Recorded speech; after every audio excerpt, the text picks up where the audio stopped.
Back everyone, I hope you're doing well. Today we have a Kings and Generals video called Rise of the Habsburgs. Obviously, the Habsburgs are probably one of the dominant dynasties in European monarchy history. But what are the origins of such? We're going to learn today. Let's learn.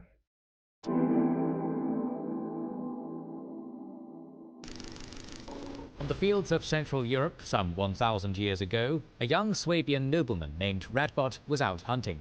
He did that often, for the lands of Argyll were beautiful and rich with game. Yet a calamity struck. Radbot had lost his favourite hawk. The young falconer looked for his pet all over his domain. During the search, Radbot reached the river Arre, where he stumbled upon a rocky outcrop. This was a perfect site for a stronghold. Radbot ordered to build a castle there and named it after the hawk, Habsburg. So, Radbot was pretty rich. The contracted name of this castle, Habsburg, soon became famous as Radbot's heirs rose to become one of history's most prominent dynasties. The domain of the Habsburgs was truly global. This dynasty presided over a mighty empire that ruled over myriad nations of Europe and huge swathes of the New World, the first one on which the sun never set. In this video, we will trace the origins of the Habsburgs and explore their rise into prominence. And we've also got a special offer for access.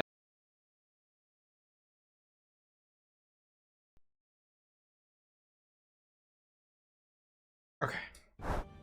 To find the earliest Habsburgs, we must begin our search in 10th century Swabia, which was at the time a duchy of the Holy Roman Empire. Never heard of Swabia. This is fun.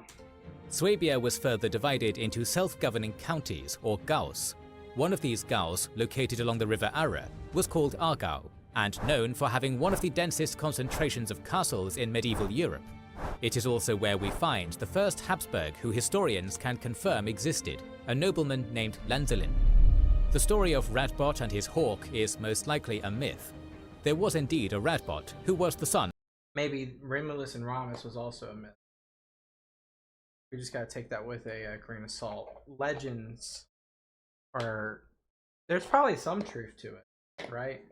It's probably just personified a little bit deeper and exaggerated. Of Lanzelin, but there is no evidence he founded Castle Habsburg or that it was named after his hawk.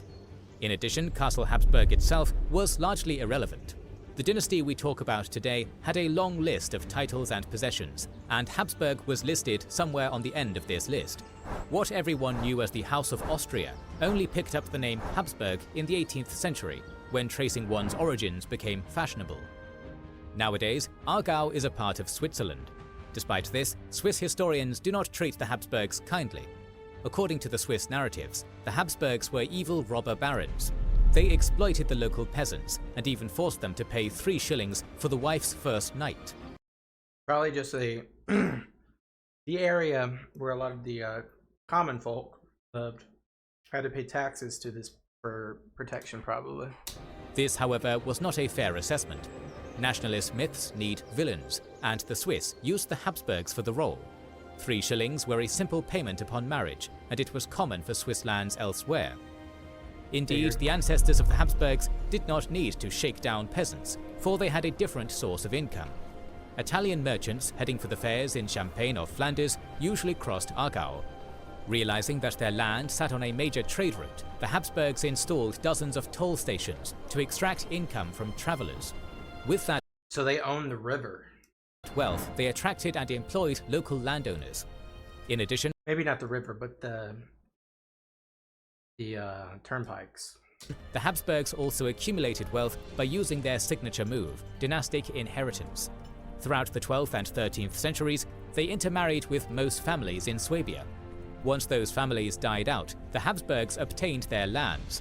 It was through this method of intermarriage that the Habsburgs inherited the estates of the houses Pfullendorf and Homburg. Later, they absorbed the Lenzburg inheritance, which came with the title of Count, and they inherited the lands of the larger houses of Zeringen and Kieburg. After these acquisitions, Habsburg lands stretched from Strasbourg to Lake Constance, and from the Aare River to the Alps. They had become the second most important house in Swabia. The first was the imperial family, the House of Hohenstaufen, of which the Habsburgs were loyal vassals. The Hohenstaufens rewarded the Habsburgs' loyalty with patronage and more lands. Emperor Frederick II even became godfather to the newborn Habsburg Prince Rudolf. This arrangement, however, did not last for long. In the mid-13th century, Hohenstaufen rule over Germany collapsed, and the empire entered its great interregnum. Interregnum? Sorry guys, every time I come across a word that I have no idea what it is, I have to look it up, otherwise I won't have that context. Now, for you that do know what it is, you're probably laughing at me, but once you were just like me. A period between reigns. Oh, so like a limbo period. Like interregnum, like intermittent. There was no government, and the throne was claimed by two foreigners, Richard of Cornwall and Alfonso X of Castile. In the meantime, the lands of the Hohenstaufens were left unguarded. Nearby German lords invaded them, plundering, sacking, and otherwise seizing them. Soon, pillage gave way to quarrels over the spoils. This was a rough time for Germany. To quote a contemporary chronicler, "The days of evil approach, and the evil is growing." After Richard of Cornwall died, the empire received a chance to return to normalcy. The imperial election was coming, and the Pope advocated for the vote to be unanimous. The new emperor was supposed to be powerful enough to bring the house back in order, yet nobody knew exactly who that emperor would be. The most obvious choice was King Ottokar of Bohemia. After all, he was, well, a king. Ottokar was the empire's most powerful lord, and arguably the best man for the job. However, the imperial nobility considered him too strong, and was reluctant to give him even more power. Worst of all, he was a Czech. The lord It's a Czech? I guess that's outside the Holy Roman Empire. Which the Holy Roman Empire is just a bunch of Germanic tribes and peoples, right? in Saxony and Brandenburg were powerful too, but they lacked interest in the imperial office. Their lands were remote and busy enough with frontier politics. The prominent house of Wittelsbach was in disorder, for the Duke of Bavaria and Count Palatine were brothers and hated each other. For the choice That's a different Henry the... Wait, that's Henry the 13th. Almost said Henry the 8th. Okay. to be unanimous, the candidate had to be a compromised one. It is here where Rudolf of Habsburg entered the scene. He was a lord in Swabia, the land synonymous with imperial politics. He was not too powerful, although he was rich. He was in his mid-50s, and thus not a threat long-term. He was the godson of the late Emperor Frederick II. Most notably, Rudolf had taken an active part in pillaging the Hohenstaufen estates, and thus would not demand other robber lords to return the spoils. Okay, so he's a good moderate. On September 29, 1273, Rudolf was elected King of the Romans. He was the first Habsburg to take control of the Holy Roman Empire, and he would certainly not be the last. Fun little side piece. He was king of the Romans. Did these Romans, quote unquote, feel as if they were somehow connected to the old kingdom? Not kingdom, the old empire? The Roman Empire? The reign of Rudolf I was rather successful. He allied himself with larger lords of the empire, as well as with free cities. With their support, he stopped feuds, abolished illegal tolls, and fought robber barons. He also defied expectations. Rudolf spent much of his efforts to recover the lands of the Hohenstaufens to the imperial crown, that is, to himself. That being said, this policy was selective. Rudolf didn't want to antagonize Bavaria and the Palatinate, so the Wittelsbachs largely got away with their conquests. His main opposition came from Ottokar of Bohemia, the empire's most powerful lord. At this point in the story, we should take a small step back and show who exactly the first Habsburg emperor was dealing with. In 1246, Austria was left without a lord after House Babenberg went extinct. The local nobility invited Ottokar, a teenage prince of Bohemia, to rule the region. Wow. Ottokar gladly accepted. To cement his rule, he married the sister of the last Babenberg duke, Margaret, Dang, that was like a 40-year difference. a woman 30 years older than him. Soon, Ottokar expanded his domain. A war against Hungary brought him Styria, before he also inherited Carinthia and Carniola, although under a dubious claim. He's got a port in Carniola. After becoming the king of Bohemia, Ottokar was in control of the entire eastern flank of the empire. He was also, strictly speaking, a usurper. This was because Austria was an imperial fief and was supposed to revert to the crown after the Babenbergs went extinct. With Austria in their sight, the Habsburgs set things in motion. Rudolf arranged no fewer than 5 dynastic marriages to secure enough support within the empire, and summoned a diet to condemn Ottokar. The King of Bohemia was named an outlaw and excommunicated by the Archbishop of Mainz. A prophecy appeared, claiming that Bohemia was set for a defeat. This is how the Habsburgs waged their wars, with weddings, proclamations, and rumors. In Proclamations by who?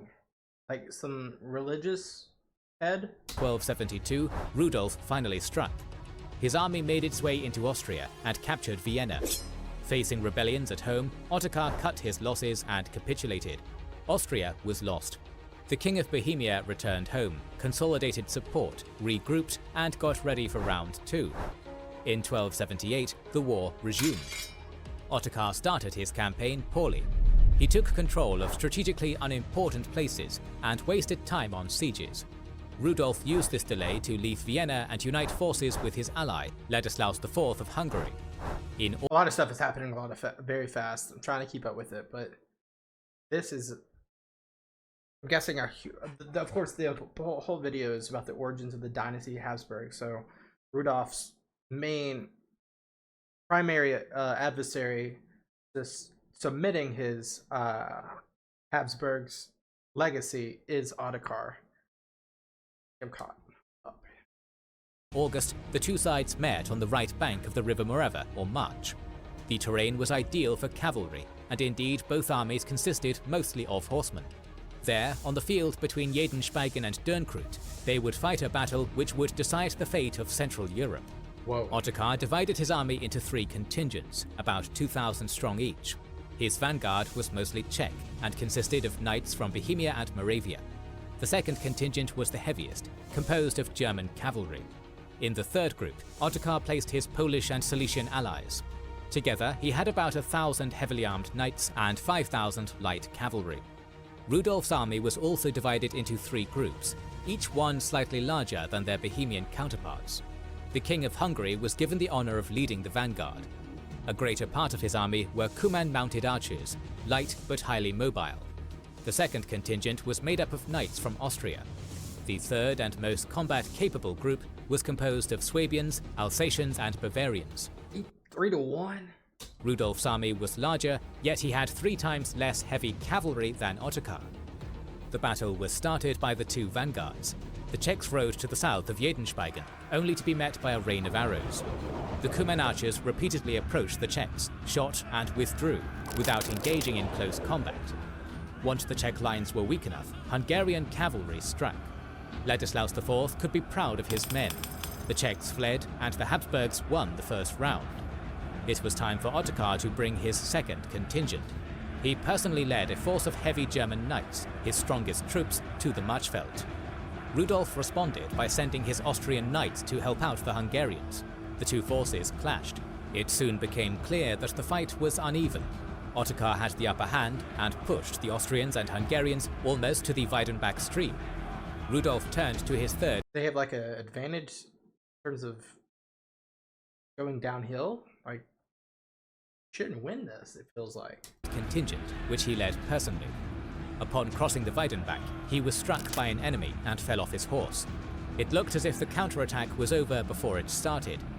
Yet Rudolf remounted and resumed the charge. Wow. All 3 kings were now engaged in battle. Once the countercharge commenced, a small force of about 200 knights attacked Ottokar from an ambush on the side of the battlefield. Facing a flank attack, a large portion of Ottokar's forces panicked and fled. They took with them the Poles and Silesians, who had barely entered the battle by that point. GG's. Ottokar himself remained on the battlefield and was slain. Wow. Wow. That's huge. The death of the Czech king, Rudolf had carried the day. The Bohemian army fled and suffered even more casualties during their rout. Ottokar's body was taken to Vienna and shown publicly for 6 months. His son 6 months? That must have smelled. Wenceslaus made peace with Rudolf and even married his daughter. The war was over. In the wake of their victory, the Habsburgs emerged as the House of Austria, a name they would carry until World War I. Yet not everything went in their favour. Due to the opposition from Württemberg, Rudolf failed to become the Duke of Swabia. His centralization efforts backfired. Protests started in Hamburg. In the Alpine valleys, a certain alliance started to emerge. Most importantly, he failed to secure the imperial throne for his son Albert. After the death of Rudolf I, the electors agreed not to choose a Habsburg again. Duke Albert of Habsburg was technically on board with the idea. The election was won by Conrad of Teck, an obscure Swabian lord in Habsburg's service. Unfortunately for the noble and honourable House of Teck, Conrad was murdered within 48 hours of the election. 48 hours? Man. The new vote was carried by Adolf of Nassau, an opponent of the Habsburgs. He had no significant lands of his own, and was chosen for this precise reason. So they're trying to limit the power. Okay. He was not a threat, until he was. Upon becoming King of the Romans, Adolf made every effort to grab any piece of land he could. After running out of his vassals' patience, the Lord of Nassau was overthrown. Albert of Habsburg, who was the one to fight and kill Adolf, was elected emperor instead. Once in office, Albert tried to do what his father did not, travel to Rome and actually get crowned as emperor.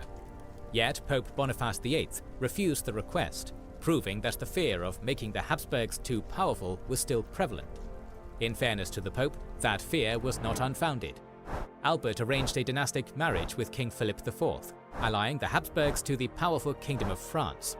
The lords of the empire were now afraid that Albert would use this French support to take over all of it, to make the empire a hereditary Habsburg realm. In addition, Albert I still had room to expand his territories. The Kingdom of Bohemia had run out of its Przemyslit rulers and was now up for grabs. Its throne was now occupied by Henry of Carinthia, who claimed to be the rightful heir. Albert disagreed, invaded Bohemia, and installed his son Rudolf on the throne. Yet Henry was not out of the game just yet. He made a common cause with the Saxon House of Wettin, who had their own feud with the Emperor-elect over Thuringia. In May 1307, the joint army fought Albert in the Battle of Lucca and won the day. Bohemia evaded Habsburg rule for now. For Albert, things went from bad to worse. He had a feud with his own nephew John, who wanted a bigger share of the Habsburg domain. In one of the most ill-thought decisions ever made by a Habsburg, John ambushed Albert I on a road and murdered him. Without achieving any of his goals, John now had to hide from vigilantes in Italy, where he died 5 years later. After Albert's death, the electors once again decided to choose some irrelevant lightweight for the throne. This time they picked Henry of Luxembourg. Once on the throne, the new monarch set on a familiar pattern and tried to enlarge his personal domain. Once again, Bohemia was in the spotlight. There, Henry of Luxembourg fought Henry of Carinthia. After the war between Henry and Henry concluded, Bohemia found itself in the hands of the Luxembourgs. The Luxembourgs, which of course Luxembourg days, I don't know if that's the exact territory they have, but it stays that way. Entrench himself in power, Henry of Luxembourg travelled to Rome for coronation. He succeeded, and for the first time in almost a century, the Holy Roman Empire had a crowned emperor. Unfortunately, Henry contracted malaria on the way back, and left the empire once again emperorless. Jeez. So it was a deadly malaria. Next election was dominated by Team Austria and Team Bavaria. The former was represented by the two sons of Albert I, the imperial candidate Frederick the Handsome and his more capable brother Leopold. Team Bavaria consisted of the Duke of Bavaria, Louis of Wittelsbach. The two teams drew. That is to say, the electors split, met on opposite sides of the Main River, and chose different candidates. Louis of Bavaria was crowned in Aachen, as is tradition, but without the traditional crown. Frederick of Habsburg got the crown, but was coronated in Bonn instead of Aachen. The Holy Roman Empire was now in a state of civil war. Yet Frederick and Louis were... That crown on Frederick, the HRE crown. What a crown that is. ...uneager to attack each other directly. The Habsburgs were busy with another problem in Swabia. In its mountain valleys, an armed band from Schwyz had plundered a Habsburg monastery, Einsiedeln. Even worse, the Eternal League was now allied to Louis. Leopold of Habsburg decided to punish the Switzers and marched up the Alps to crush the League. Leopold had 2,000 to 3,000 knights at his disposal. This was a large army for the time, as Leopold expected a tough fight. For this reason, he refused to split his forces and brought all of it into a single valley. The Confederate forces of Uri, Schwyz and Unterwalden comprised about 3,000 to 4,000 men. Those were infantrymen armed with halberds, crossbows, knowledge of the terrain, and sheer audacity. They also achieved the element of surprise. Leopold expected an ambush of some sort, but further up the valley. The Confederates had set one up in Zug, which was Habsburg territory. To reach Schwyz, the Habsburg army took the road to the east of Lake Egeria. The pass was narrow, and Leopold's army had to stretch into a long column. At Schaffstetten, the road was blocked by a barricade. There, the knights were attacked by Confederate skirmishers. Unable to drive them away, some knights dismounted, climbed up the slope, and tried to engage the Confederates in close combat. Meanwhile, more Habsburg soldiers moved up the valley, unaware of the roadblock. The mountain pass Are they throwing down boulders? became more and more congested each minute. Then the Switzers struck. Stones and logs rolled down the slopes of the... Wow, this is like on the forest floor of indoor type fighting. Morgarten Ridge. They were followed by masses of fighters armed with rocks and halberds. Armed knights had a hard time controlling their horses. A brutal clash ensued. Halberds cut and thrust, making a quick job of the knights' armor. Many cavalrymen caught in the mountain pass were slaughtered, with some pushed into the lake and drowning. Habsburg forces down the valley could do little to help their comrades and fled the battlefield. Leopold of Habsburg barely escaped the battle alive. In the words of the chronicler, he seemed to be half dead from extreme sorrow.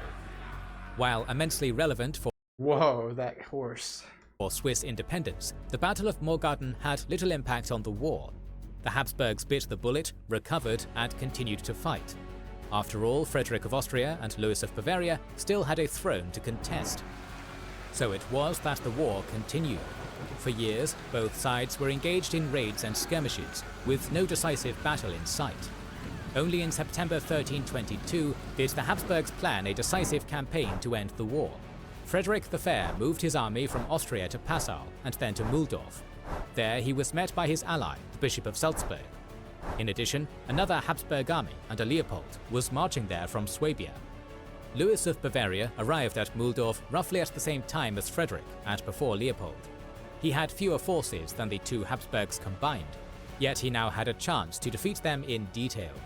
Frederick agreed to give battle. According to the chroniclers, he lamented all the widows and orphans the war had produced and just wanted to end the conflict as soon as possible. The Austrians and Bavarians would clash their spears at Mühldorf. Much like Machfeld, Mühldorf was a battle fought by cavalry. It was one of the last big knightly battles fought on German soil, and the last one which didn't see the use of firearms. Wow, that's really interesting. Frederick commanded a force of about 1,400 horsemen, which he divided into 4 units. When did firearms come into play? I mean, it's 1315 at this point. I'm not that savvy on technological historical dates, but I imagine gunpowder is definitely invented by now, or close to being.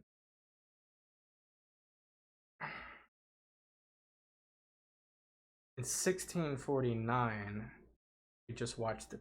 They had guns. I'm gonna say like in the early 1500s or late or middle 1500s. Not sure though. He also had about 500 Hungarian mounted archers. Louis of Bavaria was assisted by the King of Bohemia, John of Luxembourg. Together, they had a force of about 1,800 horsemen. This was an even fight. Frederick placed the bulk of his army at Mühldorf, between the rivers Inn and Isen. The Hungarians were sent to the other side of the Isen. Their task was to harass the Bavarians during the river crossing. Yet the maneuver failed. Louis drove the Hungarians away, crossed the Isen successfully, and now enjoyed superiority in numbers. Yeah, what the heck? The battle continued. Frederick the Fair, decorated with the royal insignia, led the Austrians on a frontal attack against the Bavarians. Although outnumbered, he gained ground and pushed Louis towards Amphi. At the crucial point of the battle, the Burgrave of Nuremberg struck the Austrians from the north. It is unclear whether this was an ambush or if he arrived at the battlefield late, yet the result was the same. The Austrians assumed that those forces belonged to Leopold and were friendly. Yet when the fight broke out, confusion turned into panic. Louis of Bavaria carried the day. Many Austrian knights, including Frederick the Handsome, were turned prisoner, I forcing thought it was Frederick the Fair. I guess that means the same thing. Leopold to retreat back to Swabia. Now in captivity, Frederick agreed to make peace with Louis. The Duke of Bavaria then released him and let him convince Leopold to lay down arms too. Leopold refused. After failing to secure lasting peace, Frederick did the unthinkable. He returned to his captivity voluntarily. Leopold conceded the next year anyway, and Bavaria made peace with Austria. After this, the two dukes agreed to rule the empire together.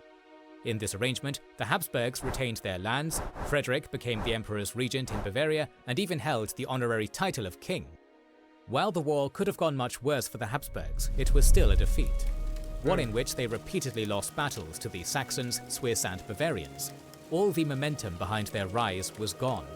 In just 2 generations, they were relegated from German emperors to secondary lords. Even arranging dynastic marriages became difficult. Gone were the times when House Habsburg could marry into the royal houses of Europe.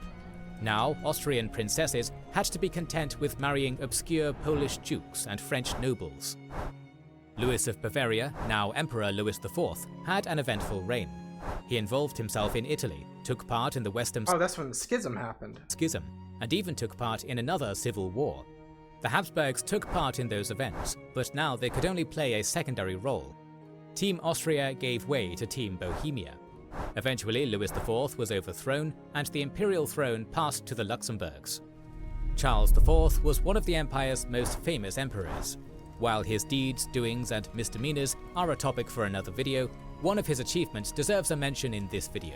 In 1356, he issued a Golden Bull, a document crucial for the history of the empire.